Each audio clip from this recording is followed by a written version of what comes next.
Okay, let's dive right in. We have a really fascinating, and I have to say, incredibly timely set of sources today. Timely is the word. We're looking at this interception of high-stakes geopolitics. The collapse of a very long-standing regime, and this is the really critical part, the predictive power of advanced machine learning. Right. And all of it, every single thread pivots around one just explosive event. The recent capture of Venezuelan de facto President Nicolas Maduro by U.S. forces? But this isn't just a news recap. I mean, if you're listening, you already know that happened. Not at all. We're doing a deep dive into a real-time account of an intelligence analysis that was happening, just as the dust was settling. The capture itself was around January 3rd, 2026. And the analysis we're looking at suggests that this highly publicized capture, it wasn't a simple military extraction. The analysis points to something far more complex, a multi-layered betrayal. A hyper-sophisticated double cross. That's what the analytic pipeline called it. It's known as the Cabello Sting operation, or, and I love this name, The Maduro Gambit. exactly. Maduro Gambit. The name itself implies a level of chess, at the absolute highest level. It does. So our mission today really is to trace how this extraordinary prediction came to be. It was generated by this proprietary machine learning tech, and we need to understand what it means. The implications are huge, not just for Venezuela, but for these alleged deep networks that are supposedly operating in both Venezuela and inside the U.S. government. We're basically looking at predictive counterintelligence in action. And to really get our heads around this, we have to start with the source itself. We have to ground you, the listener, in the specific context. Okay, so what are we looking at? We're analyzing a video recording. It was made by a man named Reinaldo J. Aguiar Marcano. And the timestamp is absolutely key to all of this. Why is that? Because it tells you how immediate this all is.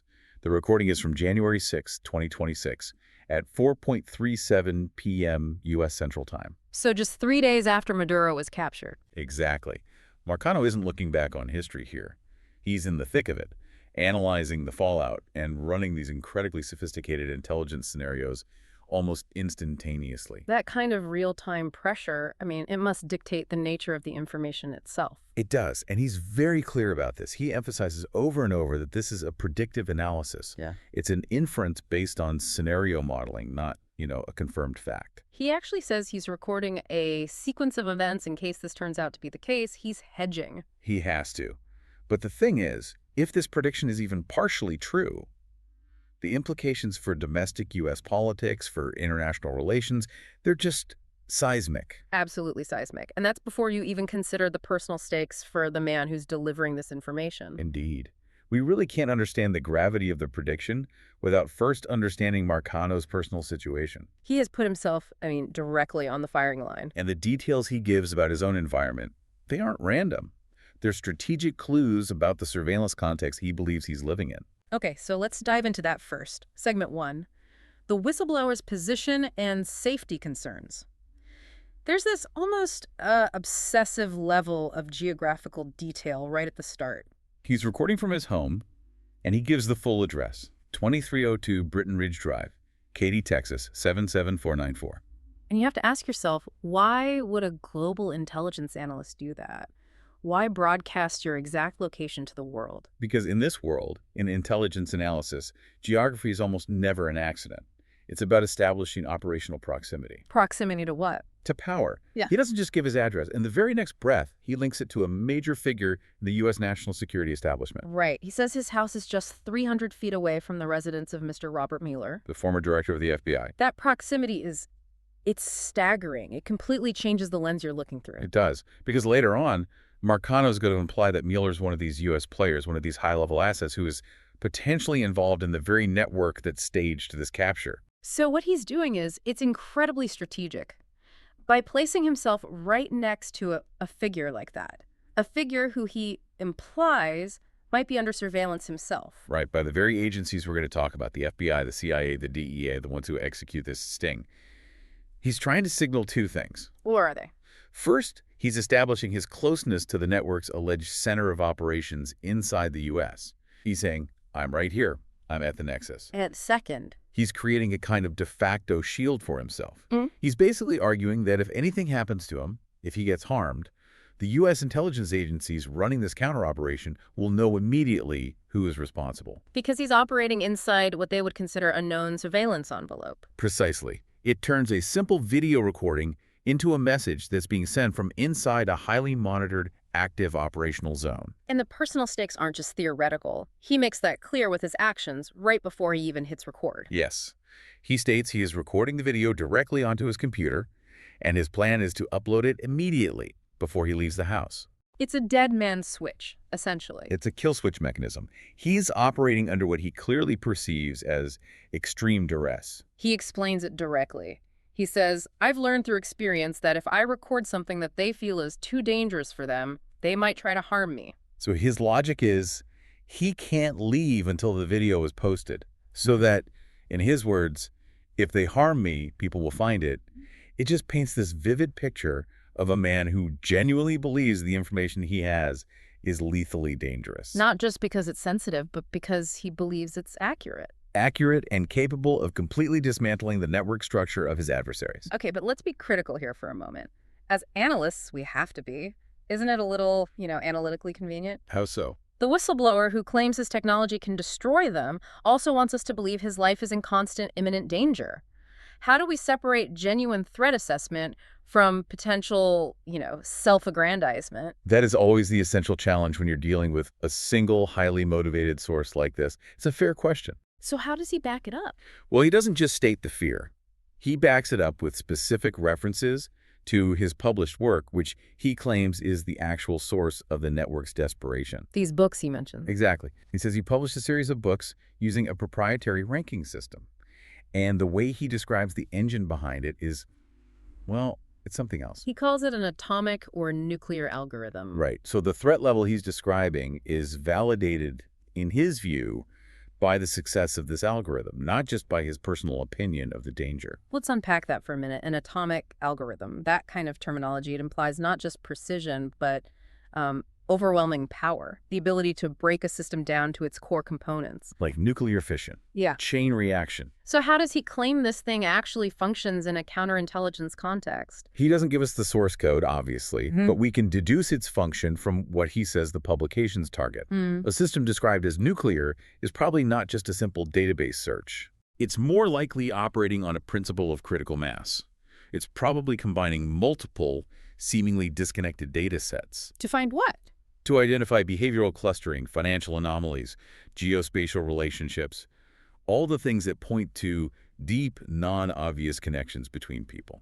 So if we were to try and architect how something like this might work, what would the layers be? Okay, so just hypothesizing here. You could imagine 3 key layers. The first would be a data fusion layer. It would ingest just vast, disparate streams of information, global travel records, bulk financial transactions, especially those just below the reporting thresholds, communication metadata, public records like property deeds, shell corporation filings, all of it. Okay, so it sucks in all the data. What's the next layer? The network graphing layer. And this is the clever part. It's not looking for known connections like person A called person B. It's looking for something else. It's looking for behavioral synchronization. So if 3 individuals, say one in Katy, one in Florida, and one in Ohio, have these weirdly synchronistic travel patterns. Like they're never in the same place, but they move in a pattern. Exactly. Or they share offshore accounts through 3 degrees of separation. Or they have similar opaque corporate structures. The algorithm flags that synchronization as a potential hidden network. And the third layer, the atomic part. That would be the predictive ranking layer. This is where the machine learning comes in. It assigns a weight or a rank to each person in that network graph based on their structural importance. So it's identifying the vulnerabilities. Precisely. The elite agents he talks about aren't necessarily the people at the top. They're the people whose removal would cause the entire network to suffer maximum systemic shock. The linchpins, the ones that start the chain reaction. That's the nuclear analogy. And if you have a tool that can do that, Right. yeah, that would absolutely explain the existential threat level Marcano feels he's under. And he gets very specific about the publications themselves. He says they have black covers, they're color-coded, and they're geographically targeted. He names the regions: the European Union, Houston, Katy, Florida, Ohio, and Canada. Which confirms that the algorithm's output isn't just theoretical data. It's highly actionable intelligence, pinpointing high-value targets across multiple international jurisdictions. So publishing these books is the act of weaponizing the data. He's using publicly available information, processed by his specialized technology, to disrupt what he claims is a covert global network. And this is where his threat assessment gets its validation. It's not just him saying it. Right. This is critical. He notes that his informant, who he says operates within the network, confirmed to him that the ranking system used in these books can destroy them. So that's confirmation from the adversary. It's confirmation from inside the wire that their operational integrity is compromised.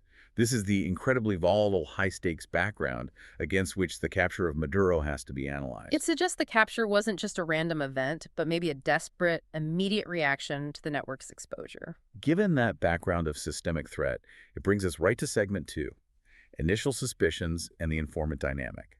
So the news breaks. Maduro, an internationally wanted figure, has been captured by U.S. forces. And Marcano's first reaction isn't, wow, what a great military operation. No, his first reaction is deep-rooted suspicion. His initial hypothesis, which he says is rooted in his deep access to the Venezuelan intelligence database that details this network. His first thought is that it's staged. Pure political theater. He saw the entire event through the lens of internal network preservation, not external military action. Okay, let's really analyze the motive for that. Why would you orchestrate something so massive, so politically risky, like capturing a head of state, just to potentially let him go later? The sources are clear on this.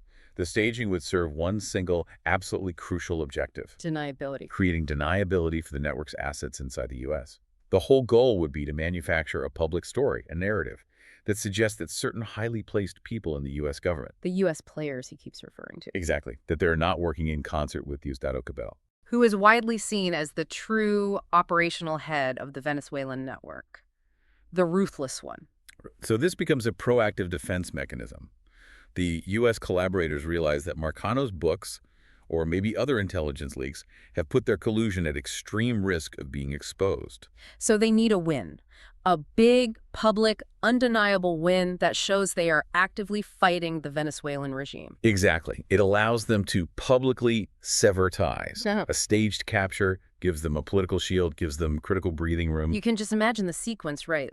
The U.S. player is under fire for some suspicious activity. Suddenly, boom, the U.S. pulls off the biggest arrest in Venezuelan history. And that U.S. player can now stand up and point to the arrest and say, how could I possibly be collaborating with Cabello? My own government just captured his #1 asset. The level of trust required for that is just, it's incredible. You're talking about Cabello and these U.S. players essentially agreeing to lend their head of state to the enemy for a PR stunt. It's a massive gamble. And Marcano notes that even the immediate footage of the capture looked very authentic.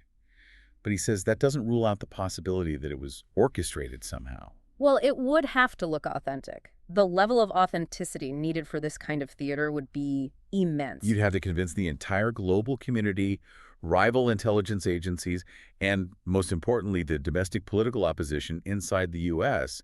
that the operation was 100% real. This is theater on a truly geopolitical scale. It is. So with that huge initial suspicion in his mind, Marcano knows he needs some kind of external validation. He can't just run on his own theory. So he consults his high-level source, his field informant. And this informant is unique. This isn't just some low-level source. No, based on the context, they operate deep within the Venezuelan power structure, likely very close to Diosdado Cabello himself. And when Marcano asks about Cabello's behavior right after the capture, what does the informant say? The informant's observation was incredibly telling. He said Cabello was playing it very close to the chest. Okay, so what does that caution actually imply in terms of the network's internal operations? It implies extremely high operational security. Hmm. Cabello was acting consistently in front of everyone, his staff, his military, the public, as if the invasion and capture were entirely legitimate and, frankly, devastating. He's maintaining the facade of a real crisis. He has to. Yeah. He's demonstrating high vigilance, operational continuity, and this behavior is perfectly rational, even if he knew it was staged. Why? Because Cabello would have to anticipate leaks, you'd have to anticipate counterintelligence measures from the U.S., and even betrayal from within his own ranks. He has to protect the ruse from his own people. It's a counterintelligence measure. He's running an incredibly tight ship, assuming there are spies everywhere. Which is a parallel Marcano actually draws to his own actions. Yeah. He mentions that when he realized he was under surveillance, he cut off contact with everyone to try and flesh out a mole. It's the same operational mindset. But this is where the story takes a critical turn. This is the pivot. It is. This is the moment that elevates Marcano's personal suspicion into a validated, formal intelligence analysis request. Because usually, Marcano is the one pulling information from the field. Always. And for the very first time, the informant asked Marcano a question. That request is it's a massive indicator. It points to profound internal uncertainty. The man closest to Cabello, who should know the truth. He couldn't trust his own eyes or his own sources. He was in the dark. Completely. The informant specifically asked Marcano to run predictive scenarios in his proprietary machine learning pipeline to check the reality of the situation. Their human intelligence network had failed them. Utterly. The informant could not confirm whether Maduro's capture was a brilliant, lightning-fast U.S. operation or a deeply complex Venezuelan stage play designed purely for internal U.S. political protection. So the informant needed the atomic algorithm to resolve a critical intelligence gap. Yes. And that single act, that demand for data analysis, it validates the immense power and reputation of Marcano's technology. The uncertainty moved from just being Marcano's personal speculation to a critical demand for advanced analytical intervention from inside the regime itself. And that critical demand leads us straight into segment 3, the machine learning pipeline and its prediction. Right, so Marcano takes the informant's request and he feeds it into his system.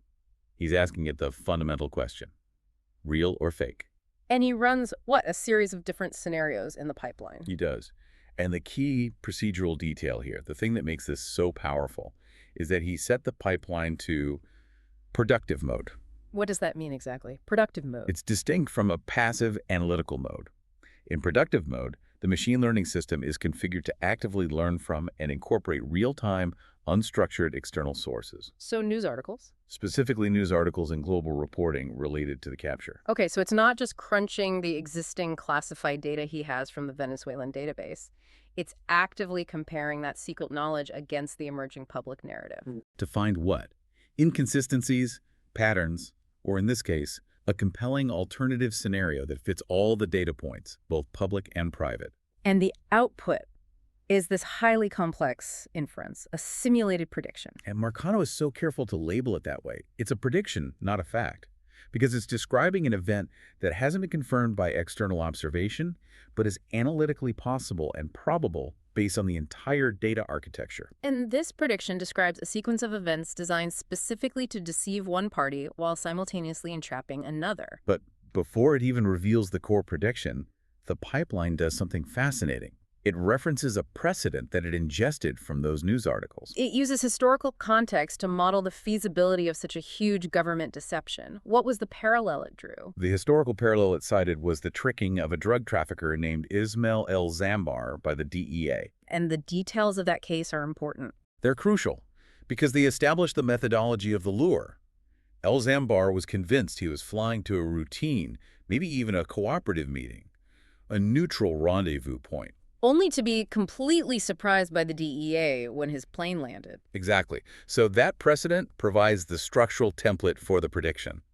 It shows that U.S. governmental agencies have a history, a successful one, of manufacturing situations to secure captures. Using the pretense of a cooperative or staged action to lure a high-value target or their collaborators into a pre-planned, genuine arrest. This historical data point solidified the core concept of the prediction, that the whole sequence with Maduro was orchestrated by one side to deceive the other. It's a deception within a deception. It wasn't just a military op, it was a psychological operation. With immense geopolitical consequences. So according to this highly calibrated prediction, who were the architects? Who managed to pull off this level of strategic maneuver? For that, Marcano says he consulted the pipeline's debug output. So the raw analysis. Right. And it identified the likely U.S. agencies involved in this counterintelligence operation.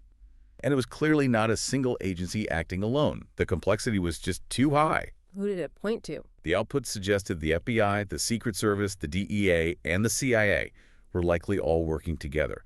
A comprehensive, multi-agency team. It's very telling that the DEA is on that list. It is. given that Maduro is wanted primarily by the U.S. on narco-terrorism and drug trafficking charges. That inclusion is a significant operational clue. The DEA provided the legal basis, the criminal mandate, for the real arrest. While the FBI provided the domestic intelligence and counterespionage framework, The CIA provided the foreign intelligence capability and reach, and the Secret Service.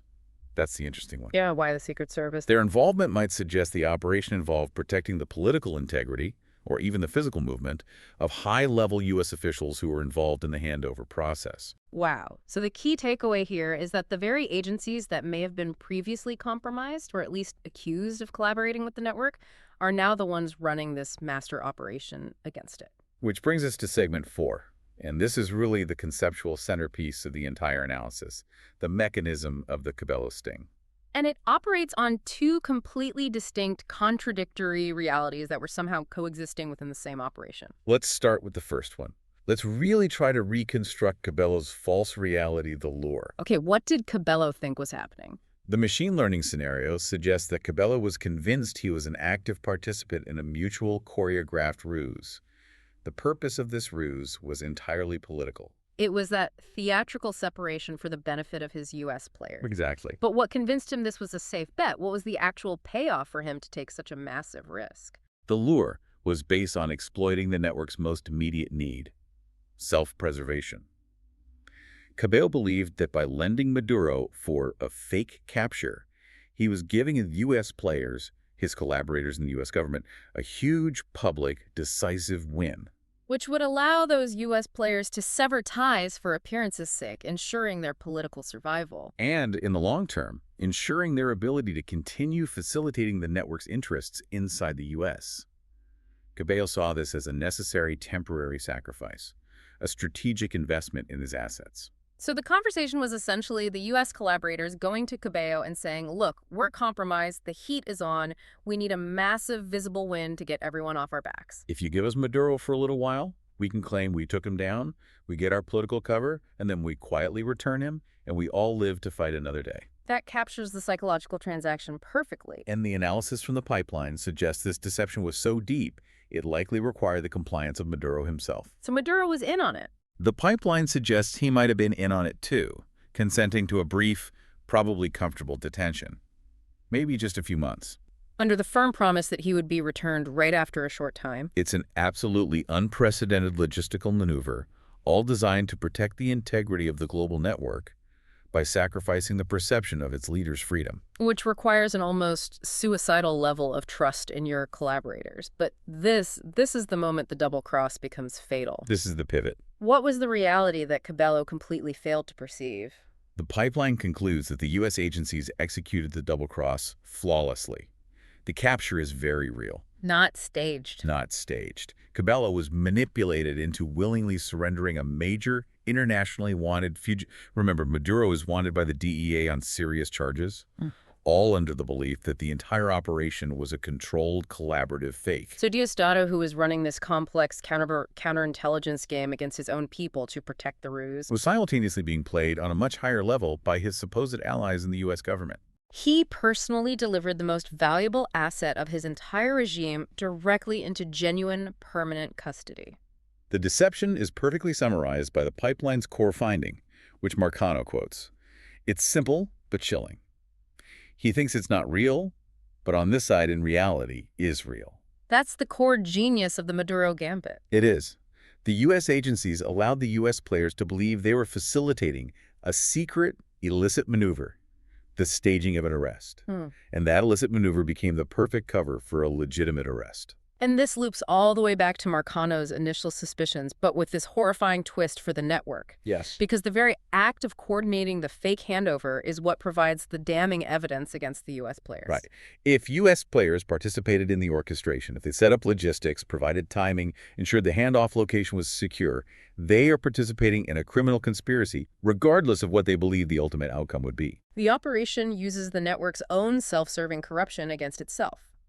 The U.S. agencies didn't need to catch the U.S. players red-handed in a real drug deal with Cabello. All they needed was for the U.S. players to agree to participate in the fake handover that was designed to protect the network. The intelligence operation entrapped them using their own willingness to obstruct justice for personal gain. It's brilliant. Let's just focus for a second on the precision this would require from the U.S. agencies. You're talking about the FBI, DEA, and CIA all maintaining a completely opaque operational reality. They're presenting one reality to Cabello and the U.S. players while simultaneously executing a completely different, legitimate criminal capture.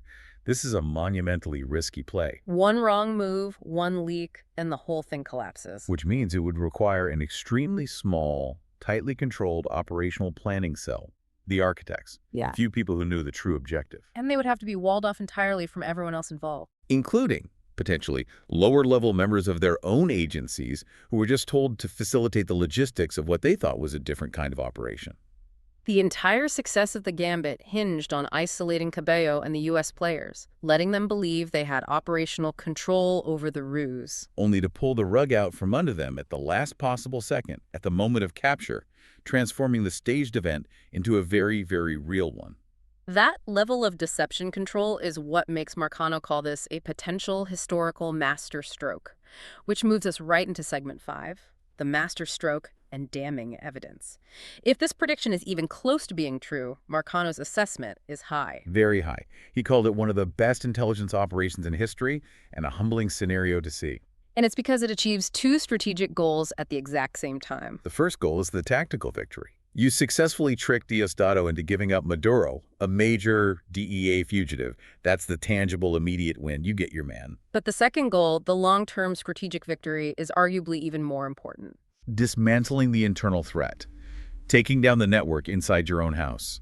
So what makes this scenario so potent? What makes the evidence so unavoidable for these alleged U.S. players? Let's get into the legal implication of this damning evidence they created for themselves. The implication of collusion is just, it's unavoidable. Because the evidence doesn't rely on their motive, it relies purely on their participation. Explain that. If a U.S. official participated in orchestrating the fake handover, if they provided intelligence, logistical support, or internal government approvals for the capture zone, they were actively facilitating a clandestine act. An act designed to obstruct justice and protect a wanted fugitive. Correct. Their actions are now on the record as direct participation in a criminal conspiracy, and it doesn't matter whether they knew the capture would ultimately become real or not. Marcano's logic on this point is so powerful because it just cuts through any potential legal defenses. He asks the question, how can you say that you were not part of the network? It's the perfect question. If you help coordinate the handover of a wanted man, even if you believe he'll be quietly returned, you have fundamentally participated in obstruction of justice and conspiracy. The fact that the U.S. agencies double-crossed everyone and turned the fake handover into a real one doesn't absolve the U.S. players of their initial corrupt intent. Not at all. In fact, it's what exposes them. This is a devastating form of evidence because it's self-implicating. They were exposed not by their failure to fight the Venezuelan regime, but by their willingness to cooperate in the fake fight. The U.S. agencies used the U.S. players' own internal corruption, their willingness to compromise national security for political cover, to expose their systemic corruption. This legal trap is what makes the operation an absolute masterstroke against internal adversaries. Okay, now we have to maintain our analytical neutrality here. The pipeline's prediction is incredibly compelling, but the source material is very clear. Marcano does not present this as gospel. Not at all. Yeah. And we have to give robust consideration to the alternative scenarios that he himself mentioned and that the pipeline likely analyzed. We absolutely must. While the machine learning pipeline clearly weighted the double cross as the most probable scenario, there were two other major alternatives. We need to explore the merits and the flaws of both of them. Okay. The first one, and it's arguably the simplest explanation, the invasion was just completely real. It was executed with overwhelming U.S. military strength, which allowed them to extract Maduro quickly and decisively. The simple explanation. The merits of that are obvious. The U.S. military absolutely possesses the capability and the logistical prowess to execute an operation like that swiftly. It would minimize political fallout, minimize leaks. It's clean. And in that scenario, Cabello's cautious behavior, playing it close to the chest, is just genuine shock and a focus on damage control. Right. But the flaw in that theory is that it doesn't explain the alleged pre-existing collusion of the U.S. players, or what would have prompted the operation in the first place.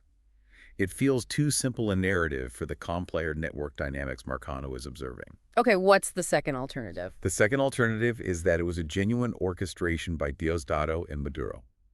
They willingly participated, but there was no fatal double-cross. So it was purely theater, designed for deniability, and the U.S. agency simply cooperated without any deceit. With the full intention of returning Maduro after a short period, just as promised.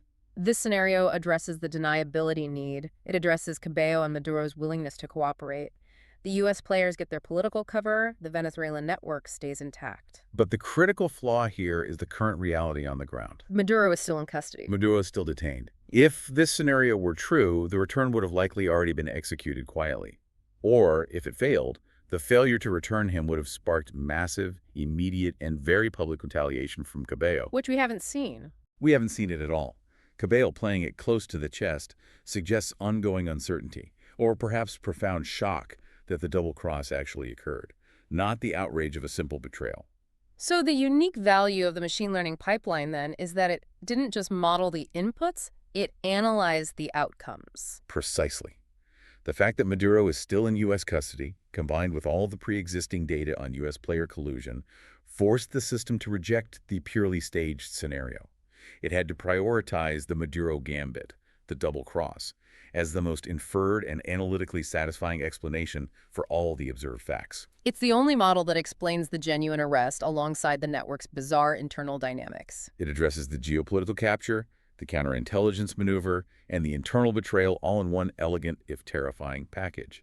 The machine learning model determined that the only way to reconcile the U.S. players' intent to help Cabello with the U.S. government's successful, permanent capture of Maduro was the intervening layer of deceit executed by the U.S. agencies themselves. So as we try to synthesize all of this, we're left staring at this profound information asymmetry. The tension is just palpable. It's a tension between field observation and predictive analysis. On one side, you have the human element. You have the informant, operating in the shadow of Cabello, who can only confirm one thing, that Cabello is playing it close to the vest. He's concealing his true plans, whether they were real or fake, from everyone. That's all human intelligence can tell us. But on the other side, you have the technological element, the proprietary machine learning pipeline that just cuts through all that operational fog and predicts the existence of this massive multi-agency double cross. An operation that targets not just a foreign head of state, but the traitors within. This single prediction is just so incredibly dense. We've dissected how it simultaneously models geopolitics with the fall of Maduro, Counterintelligence with the elaborate tricking of Cabello, data analysis with the power and function of that atomic algorithm, and network collusion with the precise surgical entrapment of the U.S. players. It's an entire strategic landscape distilled into one single simulated scenario. And this entire incredibly complex structure brings us all the way back to the personal reality of Ronaldo Marcano. His final safety observation is a perfect encapsulation of the irony of this whole situation. He notes that if the U.S. agencies truly did pull off such a masterstroke against someone as high-level and as cautious as Diosdado Cabello, then it necessarily means they must be watching all this that is happening here in Katy. All of it. And that heightened state of surveillance, it ironically makes him feel paradoxically safer. Why? Because the presence of such powerful active agencies, the FBI, CIA, DEA, Secret Service, running a major active operation that involves his neighborhood and a high-profile figure like Mueller. It suggests they are actively controlling the information and security environment around him. Their operation is so successful and so pervasive that he trusts it to deter the desperate network that he's exposing. His observation, if they pulled that off against Diosdado, it means that they must be watching all this. That's the ultimate testimonial to the effectiveness of the very operation the pipeline described. His life is now protected as, collateral in an extremely well-managed, much larger intelligence game. It's an incredible thought. He's essentially saying that his best protection from this corrupt global network is the ruthless competence of the very U.S. agencies that just trapped them. We have covered, I think, every detail in the source material we have, from the specific addresses in Katy, Texas, to the functional architecture of this alleged algorithm. And that profound level of strategic deception, the one the pipeline predicts, it raises a massive final question for you. the listener to consider? We've established that the effectiveness of this operation relies on architects using the corrupt intent of the U.S. players to generate self-incriminating evidence against them. But if that's the case, if U.S. agencies have successfully crossed the line into sophisticated entrapment to expose domestic enemies, what is the long-term price paid by the security state for achieving that victory? Specifically, once the government establishes that it is willing to run these complex, long-term deceptions that blur the lines of legal and operational authority to expose its own citizens or officials. What impact does that operational precedent have on trust, on future internal dissent, and on the integrity of its own intelligence operations going forward? That level of genius deception might solve a corruption problem today. But it creates a profound accountability problem for tomorrow. Food for thought indeed, as the true aftermath of the Maduro Gambit continues to unfold. Thank you for taking this deep dive into this incredibly complex geopolitical puzzle with us.